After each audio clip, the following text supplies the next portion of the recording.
ప్రతి సాధకుడు తన ధ్యాన సాధనలో మొట్టమొదట కాయానుపස්සన అనేటువంటి స్థితిని కంప్లీట్ చేసుకొని, అంటే మన శరీరం, ఈ భౌతిక శరీరం లోపలి ప్రాణమయ శరీరంలో ఆ యొక్క నాడీ మండల శుద్ధి అనేటువంటి ప్రక్రియ మీరు ఎంత అద్భుతంగా చెప్పారు ఇందాక. ధ్యానం చేస్తున్నప్పుడు మీ లోపల నుంచి ఆపరేట్ అయ్యేటువంటి ఎమోషన్స్ కావచ్చు, ఆ యొక్క ఎక్స్పీరియన్సెస్ అన్నీ ఎంతో అద్భుతంగా చెప్పారు. అండ్ ఈ యొక్క నాడీ మండల శుద్ధి తర్వాత మనకి ఎన్నో రకాలైనటువంటి సిద్ధులు, అంటే బై బర్త్ క్వాలిటీస్ మన లోపల ఏదైతే అతీంద్రియ శక్తులు ఉంటాయో, ఈఎస్పి, ఆ శక్తులన్నీ మళ్ళీ మనం కనెక్ట్ అవుతాం, ఆ శక్తులకు మనం కనెక్ట్ అవుతాం. కొందరిలో థర్డ్ ఐ ఎక్స్పీరియన్సెస్ అద్భుతంగా వస్తాయి, కొందరు యాస్ట్రల్ ట్రావెల్ ఎక్స్పీరియన్సెస్ అద్భుతంగా వస్తాయి, కొందరిలో వాళ్ళ యొక్క ఇంట్యూషన్ చాలా పవర్ఫుల్గా పనిచేస్తుంటుంది. What is wrong, what is right, ఇప్పుడు నేను ఏం చేయాలి, ఏం చేయకూడదు, ఎవ్రీథింగ్ గైడ్ చేస్తుంటుంది మన ఇంట్యూషన్. అలా మీకు ఏమైనా థర్డ్ ఐ ఎక్స్పీరియన్సెస్ ఉన్నాయా? అంటే నేను దీన్నే థర్డ్ ఐ అంటారు అని నేను ఎప్పుడు కూలంకుషంగా వ్యాలిడేట్ చేయలేదు. బట్ ఎస్, మీరు చెప్పిన రకంగా అన్ని సందర్భాల్లో అన్ని రకమైన అనుభవాలు జరిగాయి. ఒక ఈవెంట్ చేద్దాం అనుకుంటే ఎట్లా చేయాలి, చేయబోయేటువంటి ఈవెంట్ ముందరే కనిపిస్తూ ఉంటుంది. ఇట్లా జరుగుతుంది, జరగబోయేటువంటి ఘట్టం ఇటువంటి ప్రదేశంలో జరగబోతుంది, ఇలాంటివన్నీ జరగడం. ఏదైనా ఒక పని చేద్దాము అనుకుంటే దానికి స్ఫూర్తి నుంచి లోపల నుంచి రావడానికి ఏదో ఒక కళ రూపంలో కానీ, ఏదో ఒక ఇన్ఫర్మేషన్ రూపంలో కానీ రావడం, లేకపోతే దానికి సంబంధించిన సహాయం చేయడానికి వ్యక్తులు మనకు ముందే ఎదురు రావడం, ఇవన్నీ మీరు టెక్నికల్ టెర్మినాలజీ మీరు యూజ్ చేస్తున్నారు. నేను సామాన్యమైనటువంటి వాడుక భాషలో చెప్తున్నది ఏంటంటే, ఈ అనుభవాలు అన్నీ కూడా కంటిన్యూస్గా, అంటే ఈరోజు కూడా జరుగుతూనే ఉంటాయి. నేను ఇది అని నేను ఎప్పుడు అలా బైఫర్కేట్ చేసి అట్లా చూడాల. అవసరాన్ని బట్టి దాన్ని మనకి ఆ స్థితి బట్టి చేసేటువంటి పని బట్టి ఎంత సీరియస్గా తీసుకోవాలి, ఎంత సీరియస్గా దాని మీద పెంచాలి అని.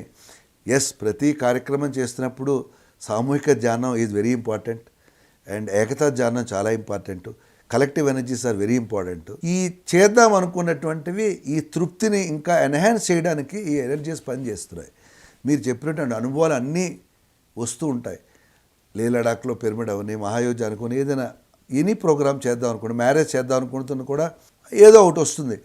దాన్ని చేయడానికి సద్వినియోగంగా సక్రమంగా చేయడానికి ఇవన్నీ సామూహికమైనటువంటి గ్రూప్ కలెక్టివ్ మాస్టర్స్ యొక్క ఎనర్జీస్ ఎంతో నాకు, నా ఇండివిజువల్గా కన్నా కూడా నేను I always believe in group. I'm always a group soul. So నేను ఎప్పుడూ కూడా ఒక ఇండివిజువల్ని కాను, నేను ఎప్పుడు టీమ్ వర్కర్ని. I'm also team member. I'm not the team. Group is not group of people. You have one similar thought, one similar energy, you work. That is the group. అది నేను బిలీవ్ చేస్తాను. ఆర్గనైజేషన్ని అట్లాగే చేస్తున్నాము, స్పిరిచువల్లో కూడా అదే పాటించడానికి. సో ఆ యొక్క ఎక్స్పీరియన్సెస్ మిమ్మల్ని ఎంతో చక్కగా నడిపించాయి. గ్రేట్, చాలా అద్భుతంగా చెప్పారు. అట్ ది సేమ్ టైం దీంట్లో హైలీ ఇంట్యూషన్ పవర్ కూడా మీరు ఎంతో అద్భుతంగా డెవలప్ అయ్యింది. ఇంట్యూషన్ పవర్ తోటే కదా ఎన్నో పనులు చేశారు. ఆ ఇంట్యూషన్ మిమ్మల్ని ఎంతో చక్కగా గైడ్ చేసింది. Somehow you have got feel అవుతుంది, ఎవరో నీ లోపల నుంచి గుద్దినట్టు ఉంటుంది, అవుతుంది, పరిగెత్తి అని చెప్తుంది, అంతే. You run. First time Uttarakhand government మన ఈవెంట్ని సపోర్ట్ చేస్తూ స్పాన్సర్షిప్ అని అడిగితే గవర్నమెంట్ మనకు ఉల్టా డబ్బులు ఇచ్చింది. సమ్హౌ నాకు లోపల నుంచి ఇంట్యూషన్ చెప్తుంది, అయి తీరుతుంది బాస్. కష్టమేం లేదు, లెటర్లు రాయాలి, 4 సార్లు తిరగాలి, అంతే కదా. కష్టమేముంది, మనం కాకపోతే ఇద్దరు వెళ్తారు, దట్స్ ఆల్. అదంటే ఇట్ హ్యాపెన్. చాలామంది చెప్పారు, ఏం వేస్ట్ చేస్తారు, అట్లా కాదు, ఏం కాదు బాబు, నువ్వు ఎవరు ఇవ్వరు, గవర్నమెంట్ ఎందుకు, స్పిరిచువల్ ఆర్గనైజేషన్కి ఎందుకు ఇస్తుంది డబ్బులు, దానికి నీకేంటి పని ఏంటి అంటే, ఇచ్చి తీరుతుంది బాస్.